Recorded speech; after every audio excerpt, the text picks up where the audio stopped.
people from all over the world, and it's a federal practice, so we can accept cases from different states as well. Thank So you. you can have 11 million customers. I know. Yeah. Or Yeah. more. How about job security? It's a bad and a good thing at the same time. Hi everyone, I'm Jen Dolmage, and I'm an RN, and I'm starting up an RN home foot care business, Oh, wow. centering on Clairemont, but all of San Diego County. Now, I remember when we had our last meeting here, you were starting that up. And do we get we want a progress report? Well, I graduated from 32 years as a hospital nurse, and I'm really just trying to reinvent myself. I've got a friend that's working as a graphic design artist on my card, and as soon as I get that, I'm going to start distributing them. I've gone to a couple of SCORE different presentation Business workshops. seminars. Mm-hmm. Yeah, trying to figure out the insurance angles and things like that, and just finished up my second round at the community college for business essentials class. But Jan, I think Jan, right? Mm-hmm. Yeah. I think I opened this up before, and I'll do it again. One of the most important things that you can do when you're starting your business is to have the talk with a legal expert and with a tax expert. I happen to be both. And There you go. And the idea is that there are things that you have to decide now that will have impact on you down the road. So you need to talk to folks that have foresight to tell you, what is in the crystal ball, if you will, when it comes to the decisions that you're making now, so that you can plan for the impact those decisions will have. I've definitely gleaned that from different mentors that I've talked with. Different people have different ideas, and it's hard to know which one is the more accurate or if they're all just the same.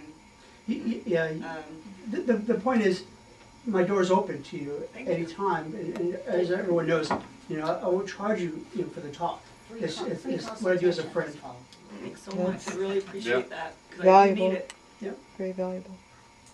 Tom Lamke, I'm in the health and wellness business. My business is Global Health and Wellness. I'm a health advocate, and I advocate for everyone getting more fruits and vegetables in their diet. I see very few people that eat the required, actually it's 17 different fruits and vegetables every day to be healthy.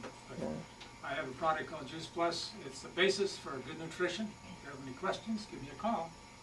It's Tom Lamke with Global Health and Wellness. He's also our treasurer for the Clairemont Chamber of Commerce and does a lot of work for us. Yes. So thank you so much for what you do. You're welcome.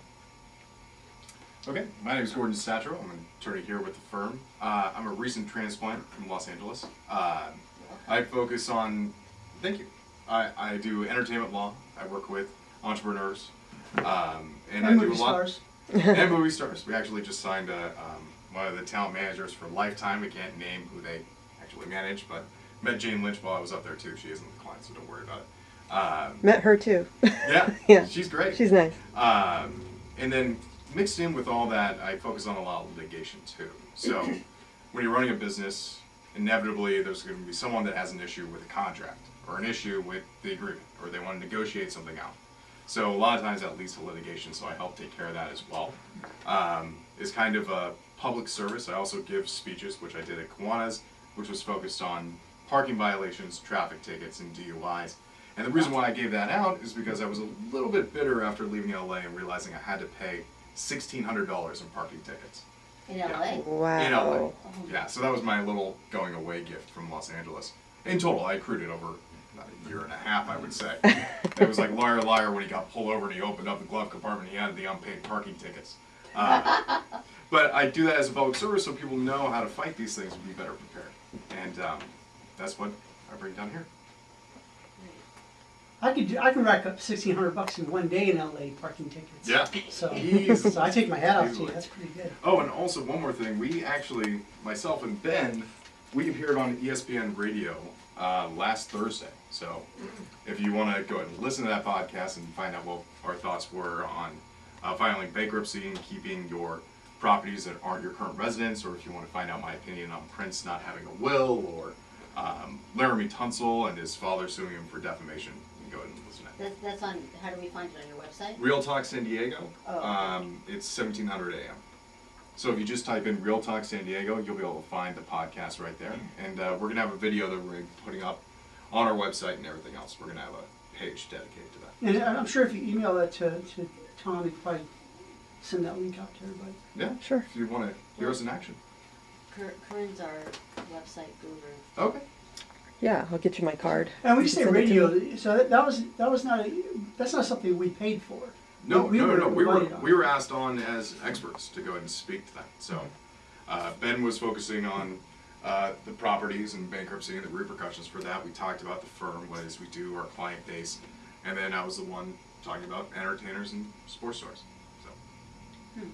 Which are the more difficult, Maybe that's our entertainers or next- sports car stars? Really, Oh. Richie, Or is that individual? maybe they You could know, do a talk I on would say entertainers because innovation. athletes, they tend to not get mixed up as mixed up as entertainers do. Because entertainers, they can get through a whole lot of trouble in Los Angeles. Whereas They think they're at- smarter than they are. Yes, yes, and that's why we also do that free presentation for the DUIs and the traffic tickets, because I had a lot of entertainers that would call me at midnight and say, Gordon, I know that you were helping me with the contracts, but now I have a DUI. Can you help me out with that? So it's all part of managing those high maintenance people. So EU is always interesting. yeah, very interesting. Yeah. All right. Hi everyone, just want to say hi. I'm from San Diego Gas and Electric, as you probably already know. And first of all, my apologies. I wasn't able to attend the last meeting. I hosted you guys there and made arrangements for you to be there, and it was bad hospitality not to be there. But I heard that the meeting went over really well, so I'm very happy to hear that. And hopefully we'll have you back soon. I'm kind of like the unofficial rep assigned to the Clairemont Chamber. So when you have meetings there, I'm hoping we'll have you there once or twice more this year. And that is it. If you have any energy questions, feel free to ask. Just be prepared for an answer you may not like. But I'm just kidding. Yes, I do. But in all seriousness, feel free to speak with me. And remember, the Energy Innovation Center is your center, just as it is as a group, and also individually at the front desk. They have booklets there on classes that they offer. They have very, very technical classes that really go over your head, and they have very interesting classes that are geared for residential customers on sustainable gardening, for example. So you're paying for these classes in your bill. So please go ahead and take them. Especially online or? they're online. If you go to seminars.sdge.com or walk into the center and grab the booklet, they're there. And some of them are on sustainable kitchen design, gardening, etc. So One of my listing clients, my sellers, he, through your design center, did a beautiful garden with low water and drought resistant, and it was gorgeous. yeah, and if you're an agent and you take that, that's an attention grabber when you're advertising listings. Yeah. So something else to keep in mind. But anyway, any questions, solar, business, the new rates that are coming out, by all means, feel free to ask. Yes. Quick question. Uh-huh. You always hear on the radio commercials to jump on the solar bandwagon now because the subsidies are going to be taken away starting tomorrow, and then you hear another program that says subsidies have been reinstituted and this is a good time to do it. It's like I don't know what to believe anymore. Well, that has to do with the cap. Only so much energy from solar is going to be permitted before the arrangement with the customer changes. So there's a projection that the cap may be reached by the end of July. Now the projection looks like it may be sometime in the early fall. So that's all what that is. So the solar companies are trying to create a sense of urgency, so you can go ahead and install. So you can go ahead and install the solar. So that's basically what it involves. So once that cap is reached, then an exception was made. Some of the rules were relaxed. So people, because California wanted people to get into the solar thing, transform the market. But then now they're looking to go ahead and reinstitute the rules, because right now solar customers are not paying for the wear and tear and the maintenance of the grid and the transmission I lines. think that can. Yeah, so that's basically what's going on. But so people who aren't solar are subsidizing solar customers. So That makes sense. yeah, so but once the cap's reached, some of those rules are going to be reinstituted that were suspended temporarily. Actually, when I say temporarily, I think it goes all the way back to maybe 2002 or 2001. Well, currently, don't you folks pay the retail price, and if I have a house and I'm putting solar into the grid, I get retail from you? Is that, No, there's a true-up that happens at the end of the year, and customers are paid about 4.5 to maybe 5 cents a kilowatt hour. what is the normal charge coming in? Oh, you as a residential customer, tier 1, you're paying around 16 to 18 cents a kilowatt hour. Okay, so there's a big discount to provide it. Right, and because what happens is when the grid is being fed by customers, by solar customers, that's not when the SDG&E needs the energy. SDG&E needs the energy when it becomes overcast and it's the evening, and everyone who is solar comes home and starts turning everything on and starts tapping into the grid. That's when the energy is actually needed. It's not during the day. So it's not going to pay for energy when it doesn't need it. Makes sense. So I hope. Guys, that, I don't have anything to sell you, but occasionally I will either buy something from you or hopefully recommend you to someone else who needs your services. Thank you. And appreciate the good weather you folks supply. Yep. And if the lights go on when I throw the switch. That's an actual necklace you got there. Is that self-defense? Well, this is my personal defense necklace. If I'm walking across the parking lot at night and an attractive lady comes up and tries to molest me, it's get away, get away. But since I turned 65, I'm glad I got that on I haven't had camera. to use it Yeah. much. Can you fly with that? Pardon? Can you fly with that? Actually, it's non-magnetic. Pardon me? I don't fly much anymore. I used to fly all the time in the business world. I mean, does security... A couple of times, yeah, because nobody ever told them. You figure for 20,000 years, this was the most legal device known to man. Wow. But no one ever told the inspectors to watch out for arrowheads. One time I was back at a Wow. National Defense Conference in Washington, D.C., came into Washington National, and the big guard looks, says, "That looks dangerous. Is that real?" Says, "No, sir, just a copy." "Okay, go ahead." "Thanks." And off we went. I expect today you might get stopped because I wouldn't wear quite such a big one. Yeah. But it's interesting. One of my businesses, I used to make the real James Bond stuff for the intelligence community, Really? and got into making weird and unusual things. Hmm. And this is just kind of a follow. It's a hobby. That's why I prompted you, because his background in that field is, to me, so interesting. He did the real deal. Those parabolic speakers really work? Yeah, a friend of mine who worked for them developed electronic stuff, and he had a couple of interesting stories to tell. One time they spent, I don't know, $200,000-300,000 developing this really, really sensitive microphone, and they were over in, I think it was East Germany at the time, and there was going to be a meeting of some of the people who wanted to know what they were saying, so they lowered it down the chimney and hung it so nobody could see it. And they were sitting there listening to the meeting, started, everybody's getting together, it's chilly in here, light the fire.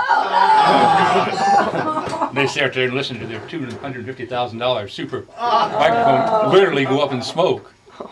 Another time, a guy was on the second floor, and there was going to be a meeting down below, and he's drilling very, very little electric drill, actually very quiet drill a hole so he could pop his little microphone down through the ceiling. They wouldn't notice it.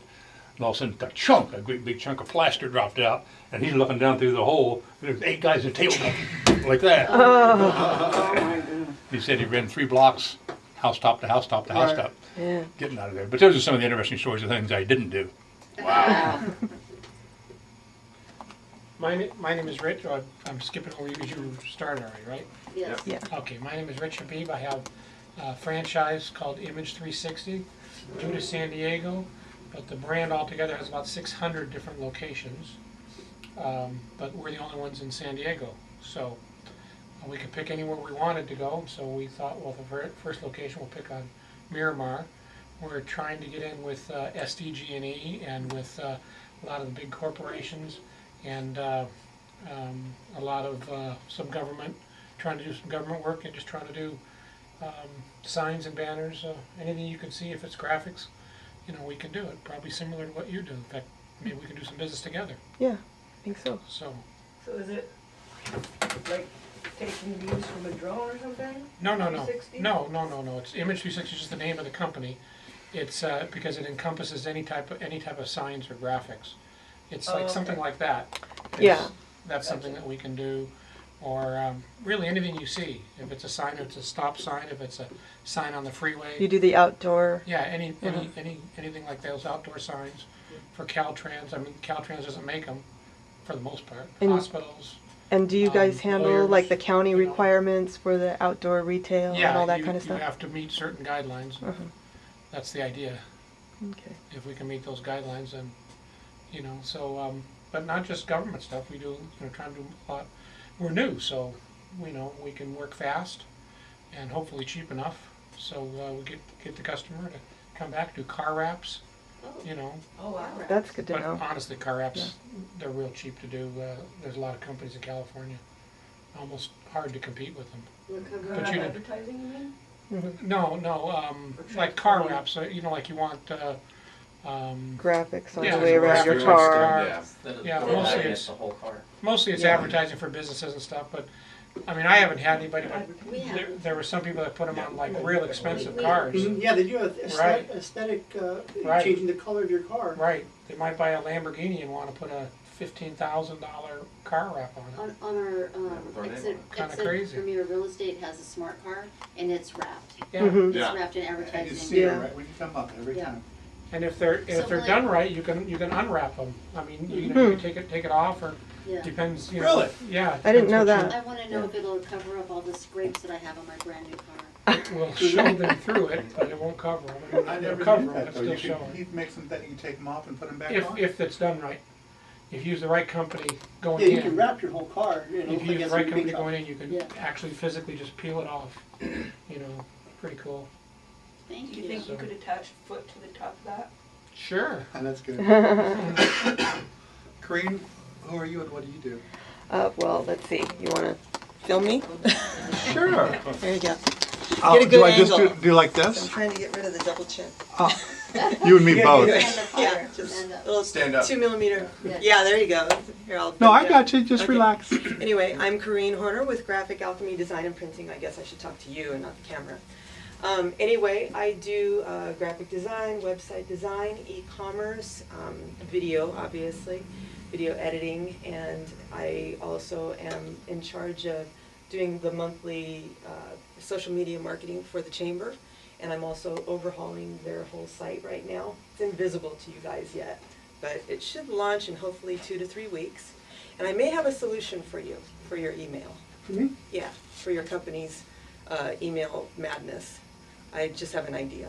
Oh, okay, Yeah. all right, thank you. Just have an idea. But anyway, so that's what I do. It's kind of related to you. Yeah. I could filter some people who need signage your way, you know. And anyway, so that's what I do. Thank you. Cool, Thank thanks. Are you going now, Rich? I guess I am. Okay. Richard Morris, broker associate as of last October with Century 21 First Choice. Incidentally, our long-standing broker of over 30 years announced his retirement. He turned 66 and he owns the building. He's leasing it to Ron Russell, who owns another franchise in Rancho Bernardo. So anyway, for the interim, I'm staying. I've been with him 10 years. And he seems like a really great guy. And he was handpicked by Steve as far as giving him the offer before he went with other options. So big changes at Century 21 First Choice in that sense.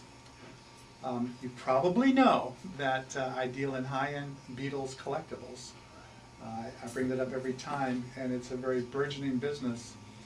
In fact, I kind of want to look at some options on that. I've been above board with the IRS on that. This is my 3rd year I paid taxes, and that's a legitimate business. PayPal has a rule as of like 2012 or something, you may know, that once you use PayPal to the tune of $20,000 and have 200 unique customers, you will get a 1099 from PayPal. Mm-hmm. That's the last thing I really wanted, but I'm going to try to turn a negative into a positive. And if it's legit, then I can deduct expenses. Open a corporation. And so that opens up a whole lot of things to me. Yeah. And not that I'm really making a lot of profit margin, You know, I love the Beatles. It's a passion I've had as a kid. For some reason, I want to spread the magic of the Beatles. And so now I'm looking like, I'm above board, the IRS is all over me, and I'm not making any money. Can I go nonprofit? But, you know, that's a different story. So that's me for right now. They still have that Beatles show in Vegas? They sure do. Love at the Mirage. Yeah. Yeah. I say we do a research boondoggle, make a tax deductible trip to Vegas. Well, eBay, I mean, yeah, eBay has seller conventions, and I just missed it in Las Vegas. Yeah. It was perfect to, you know, take my girlfriend, but I was in Indiana looking for Beatle records. Really? Went to Columbus Record Show, went to a private guy in Van Wert, so. Aren't any good ones? So, Yeah, I did. I found the original master recordings, all 8 of them anyway. Anyway, don't get me started on Beatles, Chuck, because I got them for a deal. I got them for a deal, and I made them a package deal for all of them. One of them with the Beatles, the original master recording, they broke the plate, so it's a very limited press. Oh, wow. It's worth between $200 and $300, and well, he knew that, and I knew that, but I was able to acquire that. So, like I say, get me talking about Beatles, I won't be quiet. But also get me talking about real estate. I really, really enjoy it, and I know Maria does too. Really, really glad I got my broker's license. That wasn't something I saw coming. You know, I just decided I needed to better myself, and I got it in October. It was a 9-month process. I think I may have mentioned it at one of the other mixers. Then all of a sudden my broker retires. Well, now I've got options. yeah. So I actually renegotiated with the new broker of record. Good for you. In fact, I went in, I said, hey, I've been here 10 years, here's my transaction history, and I just got my broker's license. I moved here from Arizona, started the practice with just me, and by 2013, the practice had grown to such a level where I felt that I needed to have another lawyer in-house to share cases with, to work on cases with, in order to keep up the same quality of representation to clients. We don't take cases that we can't deliver on. Now, some people say winning or whatever. In law, winning is a very abstract concept, and so we look at each case on a case-by-case basis, and we look at the client's overall objectives, the economic concerns that they're facing, the social concerns, and the legal concerns, all of it together, and take a more of a holistic look at what their situation is and how to get them out of their problem or to achieve their legal objective. So in 2013, we had so many clients that we said, all right, it's time to scale up a little bit. So I brought in Ben, who I'd known since 2010 when I moved here, and I knew him to be a fantastic lawyer. I knew him to be a great guy. And of course, every bit of that's true. And in 2013, after a couple talks, we decided to formalize our business relationship, and we did that. And then, heck, it was just maybe a few months later, I met Yulia, and then in February of 2014, Yulia came in, and then in 2015, Gordon came in. And so the firm keeps growing. We're actually going to be in the next, by end of summer, we're probably going to be looking for at least a part-time, but solid part-time family law associate. So, Which is so what Ben does. that's what Ben does, yeah. But Ben's only one guy, and he's got 30-some cases at least. Which he covers, and I cover some overflow, and Gordon covers stuff. But at the end of the day, you can't when you're a little kid and your mom takes you shoe shopping. What do? They make sure there's room in the toe to grow, right? So you don't buy your shoes and they don't fit the next day. So we have to have that same mentality always. So if we're not constantly looking to scale up, we might as well look to scale down, because business happens one way or the other. And you gotta choose which side of it you wanna be on. So that's it. So we're a law firm. It's a full service law firm. We have clients ranging from actors and actresses that are working on films and TV shows up in Los Angeles. We have professional athletes that we've consulted with. We have tons of business owners that we represent. I would say, you know, at least 80% of our practice is business owners. And it's whether, you know, whether they're having family matters that, you know, they need help with, or tax matters, or they're fighting with their neighbors, or whatever their situations are, you know, we help them. People always try to isolate you into a corner and say, well, do you do criminal work, or do you do contract work, or do you do whatever? And you know, without disparaging other lawyers, if you know what you're doing, you can do more than one thing.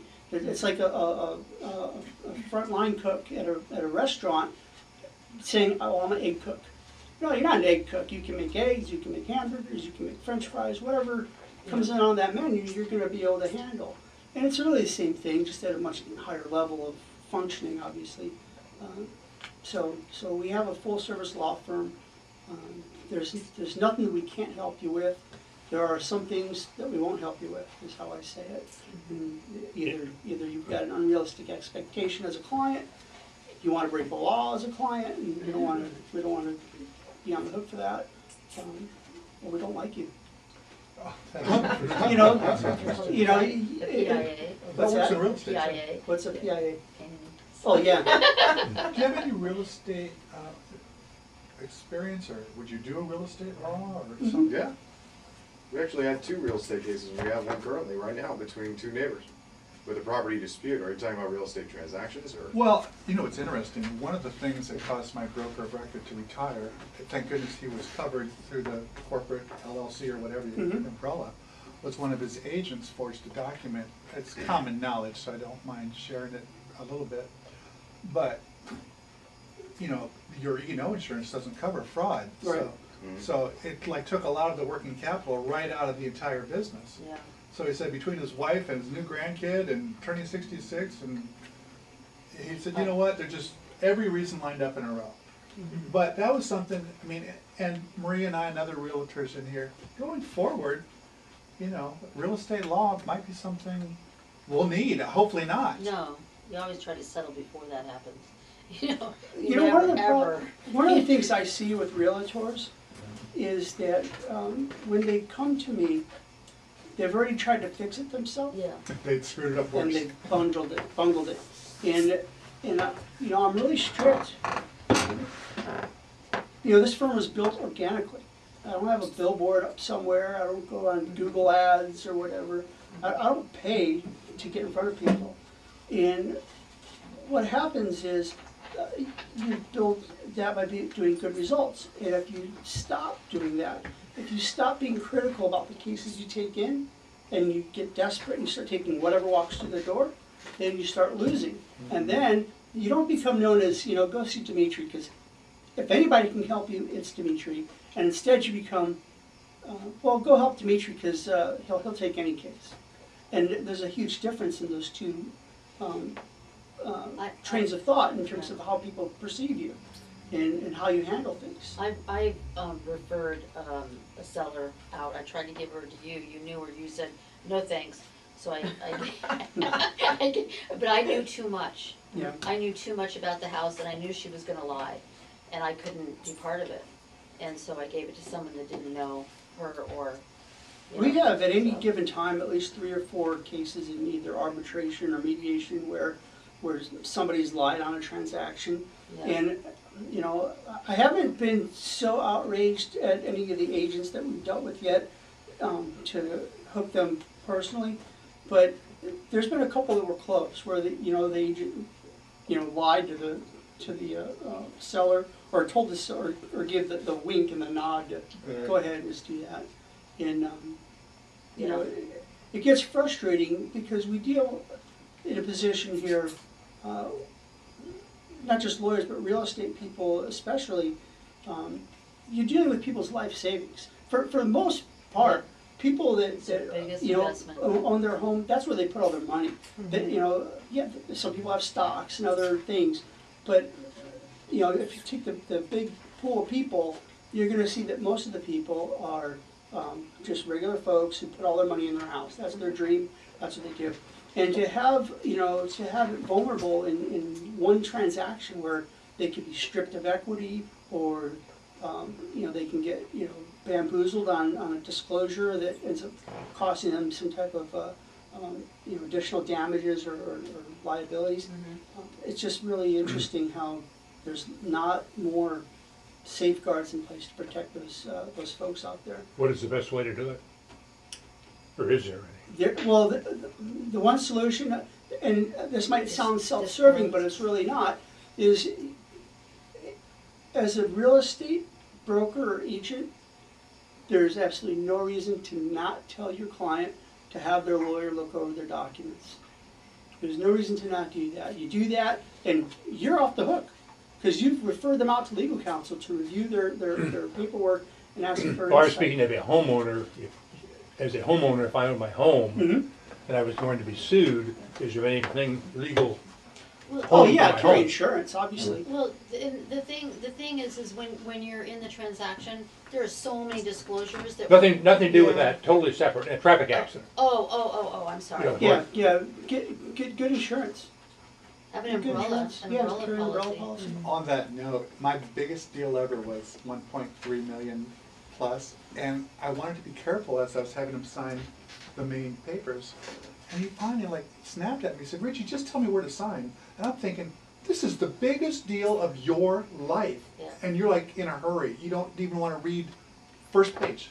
No, I mean, and you know, so, and I'm not trying to elongate the conversation, Right. but I got to balance, like, you know, not kill them, but let them know that these things are important. well, a $250,000 house, that might be the biggest deal of their life, so I treat everybody the same. Well, of The course. ratio. Of course. Do you use a, I know you guys have pre-established forms that the, It's all Board done of by Realtors. car, legal, yeah, and for the most part, they're pretty good. yeah. I've only had a couple issues, And they've changed them a lot lately. because they're constantly finding things to Right. improve. Like not putting term on the purchase agreement, it's on the request for repairs, and I'll have a buyer's agent that puts it on the purchase agreement, I'm telling him, take it off. There's a reason why car legal took it off, don't put it on there. So when my broker trained me to do this, it protects my buyer. So your offer may not get accepted because of it, just letting you know. What I, from a client management, time management perspective, something that you might want to do, and I do this with my clients that have bigger contracts, is I'll put together a 1 or 2 page summary of what is in the different parts of the contract that is not just boilerplate. They do that now with the car forms. In the beginning, it lists all the forms that are connected, and it'll have all the paragraphs and what's in those paragraphs. It's there now. But the way do they do it, is make it more complicated, like No. causes more to sign? It's a Or does cover it sheet. really give them No, it's a like guide? it tells you paragraph 1A Okay. is this. I'll send you a copy if you want. It's very interesting. Yeah, that'd be interesting to It's look like, at. yeah, Because, I mean, that's something where if you have a client on a multi-million-dollar piece of property where you want to just make sure there are no yeah.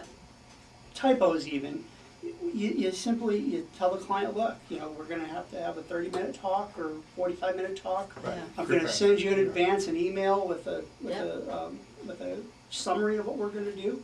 And then this way you can look over that in advance, and then when you get in, we can just sign, or you can ask me questions. But at least you've got the paper trail then that says, look, I've done my due diligence to talk to this person and tell them what's in their document. And by all means, you put in there, and if you have any questions, please, you know, let me know who your lawyer is, and we can coordinate with them. But I do that not just with the multi-million-dollar property. I do it with all of them. Oh, absolutely, and like I said earlier, the client that pays, you know, maybe nothing because you take the case just to help them, Yeah. and the client is paying you, you know, You're going to give them the same all value. that money, and you gotta price. give them the same no matter what. Yeah, It's interesting, when we bought our house here in Bay Park about 10 years ago, we had a stack of documents, looked like a novel, to sign. I mean, it was amazing. I think it covered everything you could possibly ever think of. And like you say, read it. I mean, after the first hour or so, it gets kind of boring, yeah, and you don't know what you could miss, like one little word, yeah. thou, shall, or shan't, and the whole meaning could change. It's almost impossible for a layman to feel really comfortable that Yeah. you're going to just went and just find it, like you said, just sign it. I've seen something as small as maybe a $40,000 deal with paperwork that thick, and I've seen a multi-million-dollar deal on 2 pieces of paper. Yeah. Those are the better ones, aren't they? What's that? Those are the better ones. Well, it depends. One But- step, Depends one on But who hand it drafted taken can and I be will. done, yeah, it Yeah. depends who drafted it. The other thing that I do for my clients is I'll tell them, you can read everything now, but everything that you're signing, every document that we're gonna put on a disc for you. And so you don't have to save, there's so much paper going on, everything's in the cloud or online, and then we give them a disc with everything in there. Just for them to have in the future, they don't have to have a file this big, yeah. So one of the things that, why we, invite everybody down and host the mixer is, one, so we can see everybody and say hi, because Yeah. it's not always easy for me to get up to Clairemont venues where they're at. I live a block away, and I get tired really easy, and those of you who know me, understand that. But one of the things I want to make sure I articulated here is that, I have an open door policy with all my friends, and I have three categories of people: clients, friends, and not friends. So as long as you're my friend, we do business together, or we talk, or whatever, my door is open. You can call me. I will be a hotline for you to pick my brain.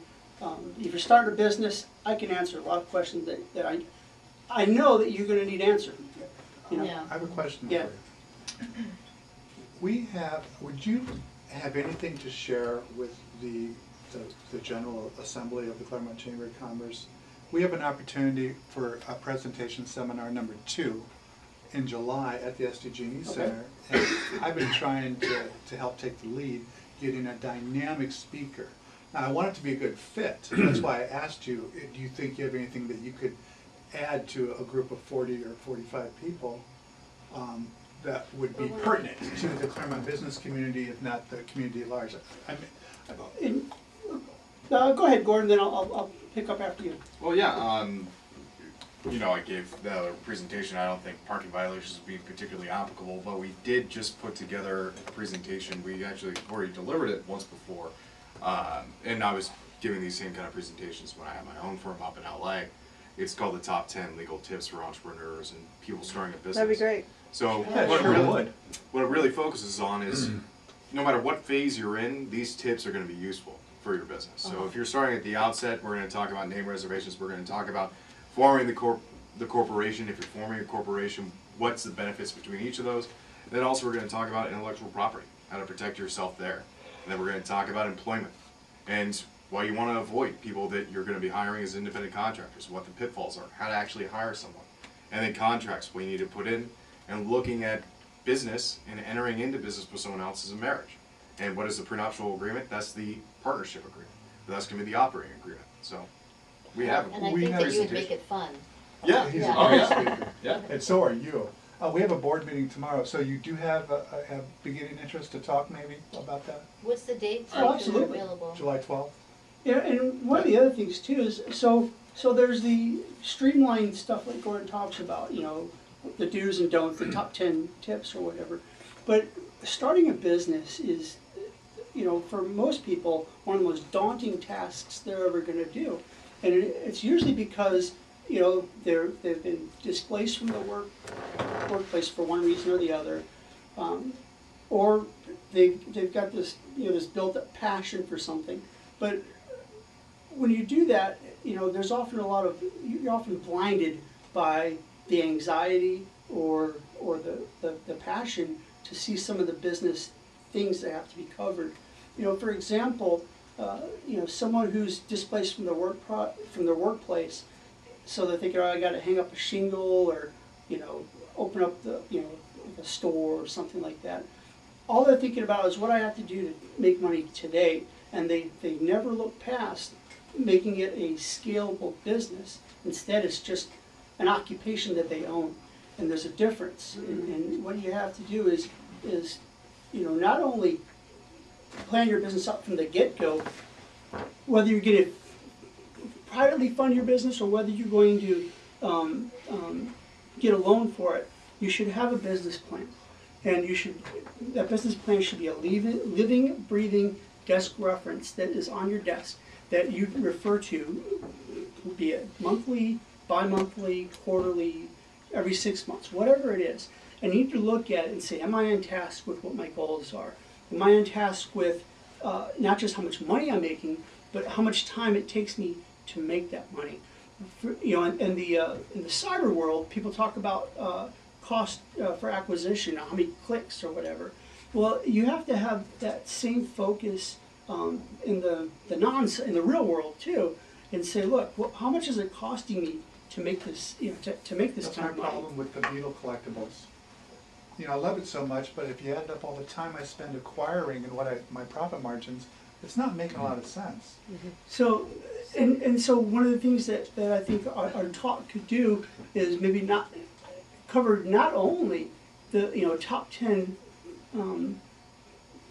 things for entrepreneurs to think about on the legal side, but just from the business side itself. Is there a template for that, to making a business plan?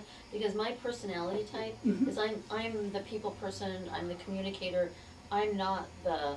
There is liveplan.com, it's So, fantastic. Yeah, there's a number Really of things. great. I know SBA has a template too that it's really user friendly. They'll give you the blanks and you fill it in with your information. But you got to keep in mind a business plan is going to be relevant to the author only for the most part. You're writing it for you. You want other people to see it. You want an investor to look at it and say, oh yeah, this is what's good. Or if you're writing a business plan for immigration purposes, you need to demonstrate to the federal government that you're going to have that there's viability and staying power with the business to meet all the requirements over a longer period of time. So you have to know who your audience is when you're going to do that. And those are usually business plans you'll want to pay for. But the do-it-yourself stuff, if you go online, there's a host of them. SBA has a good one also. Okay. And then keep in mind, it's a living, breathing document, so you're going to change it and you're going to update it every time your business plan changes or your goals change. You might say, okay, I need to scale this up, or I might need to scale this down depending on what's going on. But that's an important thing. Yeah, if I may, you mentioned SBA, and I'm really glad you did, because SBA here in San Diego, they share an office with SCORE. I don't know if anyone's familiar with SCORE. And 50 West C Street. yeah. I was. That's another group that SDG&E engages with, and today they had their 50th anniversary luncheon. Nice. Now, are they over on Liberty Station somewhere? SCORE, no, they're downtown in the legal section of off Columbia Street. Okay. Their offices. 50 West C Street. Yes, but I mean, they offer a lot of no cost and really low cost, like $10-20 workshops. They highly encourage someone to meet with an attorney, but then you need coaching, because basically what the coach does is exactly what you were saying. You forget to check it, but if you schedule a check-in every 3 months, every 6 months, they remind you to go review your goals and make sure that your business class stays relevant. So, That's right. and a lot of it's no cost, and they're all retired executives with the resumes are phenomenal. I mean, these are people who not only were national but internationally renowned for their business acumen, and they're available for free. Absolutely. Someone asked earlier about $100,000 loan on their house to open up, their coffee shop or flower shop or record shop. A real estate office. The idea is we can help them circumvent a lot of their challenges just by having a dialogue with them, and how we make that easy for clients on a professional level. I wish I had talked to you in 2005 when I did just that. Yeah. Opened a real estate office. So what happens is, people that know us, people that come to chamber meetings and get to know us and whatnot, they learn that, I'm not going to charge you for that first talk. I want you to come in. I want you to do things smart. I want you to do things with the flashlight of knowledge that I have, so that one, you're safe and protected, and then two, when you do have little hiccups that come up, there's no extensive deliberations necessary. It's Dimitri can help me with this. Yeah. And that's how my business runs. Like I said, I don't advertise. It's because I help people, and then they call me and say, hey, now I'm in a jam or whatever. That's great stuff, Thank you. Dimitri. Yeah. Wonderful. Yeah. It's nice to know. Yeah, it's beautiful stuff. I'm looking forward to the next seminar. Cool. Yeah, you said July? July 12th. But we'll talk at the board meeting tomorrow, Yeah. and we'll be talking Yeah, if further. you're willing. We'll talk. Definitely do it. If it's July 12th, Gordon can be there, Yeah. but I'm gonna be bloop, bloop, bloop in Oahu. Oh, yeah. All right. Snorkeling? Yeah. Circle Well, or- that's fine. I've Oh, I seen Gordon love it. speak, and he's every bit Yeah. as good as you are. I Thank mean, you. Yeah, thank you he's very great. much. you know, So you have to he's schedule your wonderful. vacation. He is. He's wonderful. It's because I integrate my dance moves, that's why. That I picked up in LA. Jazz hands. or- Jazz yeah. hands and spirit fingers. You know, Oh, Prince had a Sparky son, I was heard on the there, radio yeah. today, he's a prisoner, and he says he wants a DNA test, and anyway. I would be shocked. I did hear rumors about him having a son, but I highly doubt that. I think it's Who's that? When Prince was 18 years old, apparently he had an affair with some gal that was this guy's mother, who was a Oh. drug dealer, is in prison and all this. Oh, wow. So you gotta wonder. Yeah, that'd be interesting. Otherwise, it's gonna be split up between his 6 siblings. So, I hear there's plenty to go around. it's estimated 250 million. That's And- all? Yeah, which is surprising. I think it's undervalued. I think the IRS is gonna say it's worth more. But more shocking than that is the tax burden of 120 million between state and federal taxes that those people are probably going to have to pay in the first year. And They'll get if you think about what the estate is being valued at, a lot of that value is in copyrights. And those copyrights don't turn into liquid money. And it's not as though Prince had the Scrooge McDuck room full of money that he could swim in. They're gonna have to liquidate as much as they can and try and monetize it. Well, the I mean- wardrobe's got to be worth something. Yeah, yeah. Might not even end up with more than $10 million. You know, it's a bit sad though, because Prince was very selective with how he distributed his music, and now it's gonna be everywhere. Just like how Michael Jackson was protecting the Beatles. He didn't want it everywhere, and then as soon as he passed away and the rights were sold, now it's everywhere. So, you know, Prince's wishes won't be upheld if he doesn't have that will, which comes down to proper estate planning, which he didn't. It was shocking that he didn't have. I really find that surprising. And not only that, he's only been gone for, what, a month now? Maybe a little bit less, actually. 3 weeks. And it took, I think, 9 months for us to find Michael Jackson's will, his final will. So, you know, for people to say that it's going to go to probate, it's going to be divvied up in X, Y, or Z way, I say that we should, you know, let it play out a little bit longer. Because as soon as that will is found, it will be distributed in the way you wanted it to. So, Yeah, it's gonna take them time. They gotta open up probate. And yeah. go through all that. He spoke to so many attorneys in his lifetime, I would be shocked if he didn't have a will. I mean, Might have 4 or 5 of them. Well, yeah, that's the could thing. be. If he probably, I would be very surprised if he doesn't have a trust in place. And the whole beauty about trust is that they're secret. So everyone's not gonna know about it. Mhm. You know, so all these folks that, well, he didn't have one, they just probably don't know. Yeah. But that's a total irony because you want to avoid probate, but you. So if it's irony that if there is a Well, living trust fund. yeah, for example, if we look up his, if anybody knows the address to his place, we can look up, you know, who's the title holder for his place there.